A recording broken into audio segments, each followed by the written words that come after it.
Hi friends, in this video we will Riveted Connections questions and answers PSC related objective questions. We already Riveted Connections video upload this session easy. So we will start. So first question, a piece of round steel forged in place to connect two or more steel members is known as option A bolt, option B rivet, option C screw, option D nail. So we riveted connections padikkum. Rivet?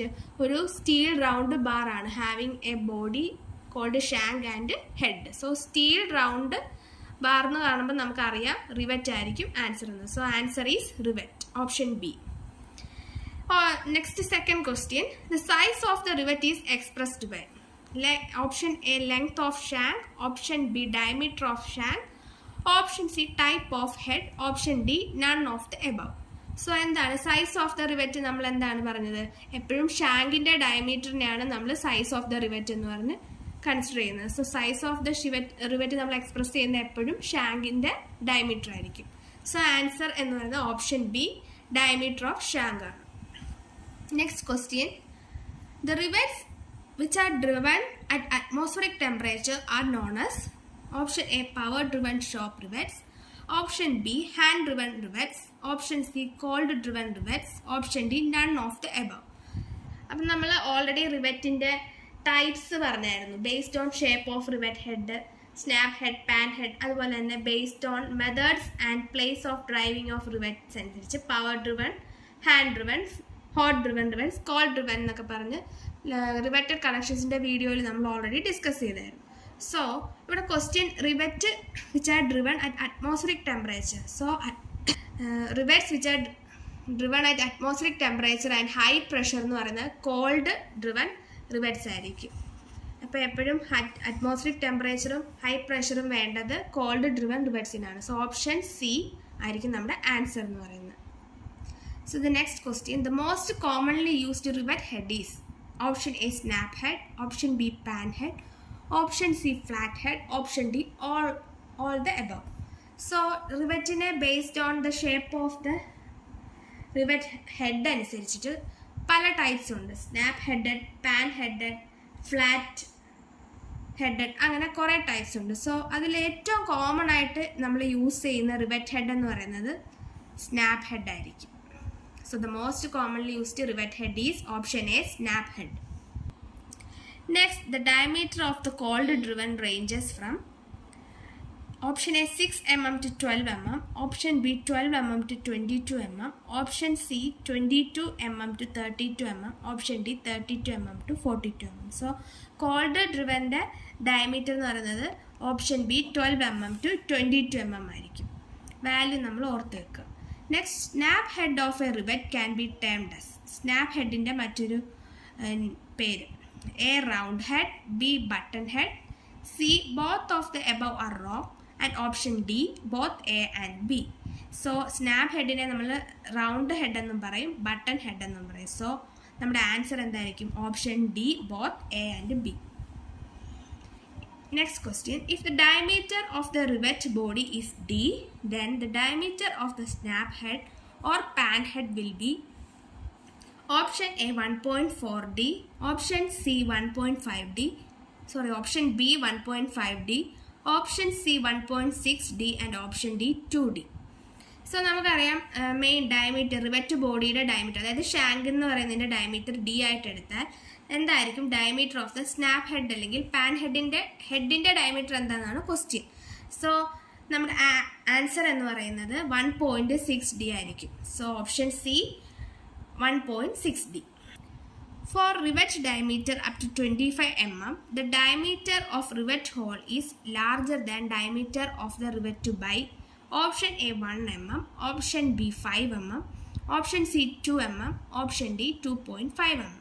So up to 25 mm diameter of rivet hole rivet diameter larger question choice. Now, rivet rivet hole ഹോളിൻ്റെ വലിപ്പം എന്ന് പറയുന്നത് rivet ഡയമീറ്ററിനേക്കാൾ എത്രത്തോളം ഉണ്ട് എന്നാണ് question. Up to 25 mm വരെയുള്ള rivet ഡയമീറ്ററിനാണ്. അപ്പം നമുക്ക് അതിൻ്റെ ആൻസർ എന്ന് പറയുന്നത് ഓപ്ഷൻ ബി 5 mm ആണ്. So rivet diameter up to 25 mm ആണെങ്കിൽ നമ്മുടെ റിവറ്റ് ഹോളിൻ്റെ ഡയമീറ്റർ എന്ന് പറയുന്നത് 5 mm larger than the rivet diameter ആയിരിക്കും. Next, the diameter of a rivet hole is made larger than the diameter of the rivet by 2 mm. For rivet diameters, option A up to 12 mm, option B up to 22 mm, option C up to 15 mm, option D exceeding 25 mm. So നമ്മൾ തൊട്ട് മുന്നേ ഉള്ള ക്വസ്റ്റ്യനിൽ rivet ഹോളിൻ്റെ diameter ആണ് അവർ ചോദിച്ചത്, എത്രത്തോളം larger ആണ് റിവറ്റിനേക്കാളും. സോ ഇവിടെ എങ്ങനെ അത് ചോദിച്ചേക്കുന്നത്, റിവറ്റ് ഹോളിൻ്റെ എത്രത്തോളമാണ് റിവറ്റ് ഹോള് റിവറ്റിനേക്കാളും ലാർജർ എന്നുള്ള വാല്യൂ തന്നിട്ടുണ്ട്. അങ്ങനെയാണെങ്കിൽ റിവറ്റ് ഡയമീറ്റർ എത്രത്തോളമാണെന്നാണ് ചോദിച്ചേക്കുന്നത്. Diameter of a rivet hole is made larger than diameter of the rivet by 2 mm. For rivet diameters exceeding 25 mm ആണ് ആൻസർ. അതായത് 25 mm എബവ് ആയിട്ടുള്ള എക്സീഡ് ആയിട്ടുള്ള റിവറ്റ് ഡയമീറ്റേഴ്സിന് നമ്മൾ എപ്പോഴും 2 mm ലാർജർ ആയിട്ടായിരിക്കും റിവറ്റ് ഹോള് കൊടുക്കുന്നത്. റിവറ്റ് ഡയമീറ്ററിനേക്കാൾ 2 mm ലാർജർ ആയിട്ടായിരിക്കും റിവറ്റ് ഹോള് കൊടുക്കുന്നത്. ഇനി ഡയമീറ്റർ 25 mm താഴെയോ 25 mm ആണ് റിവറ്റിൻ്റെ ഡയമീറ്റർ എങ്കിൽ റിവറ്റ് ഹോൾ എന്ന് പറയുന്നത് 5 mm ലാർജർ ആയിട്ടായിരിക്കും കൊടുക്കുന്നത്. ഇതാണ് ഈ രണ്ട് ക്വസ്റ്റ്യൻ കൊണ്ട് അവർ ഉദ്ദേശിച്ചേക്കുന്നത്. ആ രണ്ട് വാല്യൂ മാറിപ്പോവാതെ നമ്മൾ ഓർത്തിരിക്കണം. ഈ എക്സീഡിങ് 25 mm, അതുപോലെ തൊട്ട് മുന്നേ ഉള്ളതിൽ 5 mm അപ് ടു 25 mm, ആ വാല്യൂസൊക്കെ നമ്മൾ ഓർത്തിരിക്കുക. അതുപോലെ റിവറ്റിൻ്റെ വാല്യൂ ഏതാ, റിവറ്റ് ഹോളിൻ്റെ ഏതാന്നൊക്കെ ജസ്റ്റ് ഓർത്ത് വെക്കുക. When one member is placed above the other and they are connected by means of rivets, the joint is known as option A lap joint, option B single cover butt joint, option C double cover butt joint, option D both A and B. So നമ്മൾ already discuss ചെയ്തതാണ്. Overlap ചെയ്ത് വരുന്ന joins ആണെങ്കിൽ അത് lap ജോയിൻറ്റും, end to എൻഡിൽ face to face ആണെങ്കിൽ butt ജോയിൻറ്റും ആയിരിക്കും. സോ ഇവിടെ ആൻസർ എന്ന് പറയുന്ന option A lap joint. Next, the distance between centre to centre of two adjacent rivet holes should not be less than. രണ്ട് റിവറ്റ് ഹോൾസിൻ്റെ അഡ്ജസൻറ്റ് റിവറ്റ് ഹോൾസിൻ്റെ സെൻറ്റർ ടു സെൻറ്റർ ഡിസ്റ്റൻസ് എന്ന് പറയുന്നത് should not be less than. Option A 1.5 times diameter of the rivet hole, option B 1.5 times the diameter of the rivet, option C 1.5 times diameter of rivet head, and option D 2.5 times the diameter of the rivet. So two adjacent rivet holes in center to center distance എന്ന് പറയുന്നത് 2.5 times the diameter of the rivetനേക്കാൾ കുറഞ്ഞു പോകാൻ പാടില്ല. So answer എന്ന് പറയുന്നത് option D ആണ്. 2.5 times the diameter of the rivet should not be less than 2.5 times the diameter of the rivet. When two members of a structure are joined by rivets in the form of a lap joint, the rivet joint may fail due to option A shear failure of the rivet, option B tearing of the plates, option C bearing failure of the plates, option D all the above. So നമ്മൾ riveted കണക്ഷൻസിലെ shear failure of the rivet, tearing of the plates, bearing failure ഇതെല്ലാം പഠിച്ചതാണ്. So ഈ ഓപ്ഷൻസിൽ പറഞ്ഞ 3 ഫെയിലിയേഴ്സും rivet ജോയിൻറ്റിൽ സംഭവിക്കുന്നതാണ്. അത് നമ്മൾ 3 riveted കണക്ഷൻ്റെ വീഡിയോയിൽ ഡിസ്കസ് ചെയ്തതാണ്. സോ ആൻസർ എന്ന് പറയുന്നത് option D all the above. In a structural connection, if the member is subjected to compression, then maximum pitch of the joint should be least of 200 mm or option A 12T, option B 16T, option C 32T, option D 16D. So നമ്മുടെ maximum pitch of the joint, അവിടെ compression ആണ് മെമ്പറിൽ ഉണ്ടാകുന്നതെങ്കിൽ, if the member എന്ന് പറയുന്നത് subjected to compression ആണ് എങ്കിൽ pitch of the joint എന്ന് പറയുന്നത് എന്താണ്, at least value of 200 mm or 12T ആയിരിക്കും. ഓപ്ഷൻ ആൻസർ എന്ന് പറയുന്നത് ഓപ്ഷൻ എ 12T ആണ്.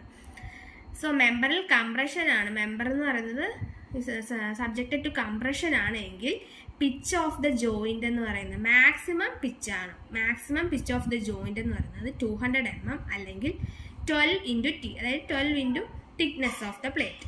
ഇത് രണ്ടിൽ ഏതാണോ ലീസ്റ്റ് വാല്യൂ അതായിരിക്കും. So answer is option A. Now generally the diameter of the rivets used in structural members is not less than. Structural മെമ്പേഴ്സിൽ നമ്മൾ യൂസ് ചെയ്യുന്ന റിവറ്റിൻ്റെ ഡയമീറ്റർ എന്ന് പറയുന്നത് മിനിമം 12 mm എങ്കിലും വേണം, അതിൽ കുറഞ്ഞു പോകാനായിട്ട് പാടില്ല. സോ ആൻസർ എന്ന് പറയുന്നത് ഓപ്ഷൻ ബി ആയിരിക്കും. Now generally next question, generally in bridges rivets used are of diameter ranging in between. ബ്രിഡ്ജസിൽ നമ്മൾ യൂസ് ചെയ്യുന്ന റിവറ്റിൻ്റെ ഡയമീറ്ററിൻ്റെ range option A 12 to 16 mm, option B 16 to 22 mm, option C 22 to 25 mm, option D 25 to 40 mm. So answer എന്ന് പറയുന്നത് 22 to 25 mm ആണ്. So ഇതൊക്കെയാണ് ഓർത്തിരിക്കേണ്ട കുറച്ച് ക്വസ്റ്റ്യൻസും ആൻസേഴ്സും. ഇതൊക്കെ ജസ്റ്റ് ഒന്ന് വായിച്ചിട്ട് എക്സാമിന് പോയാൽ നല്ലതായിരിക്കും.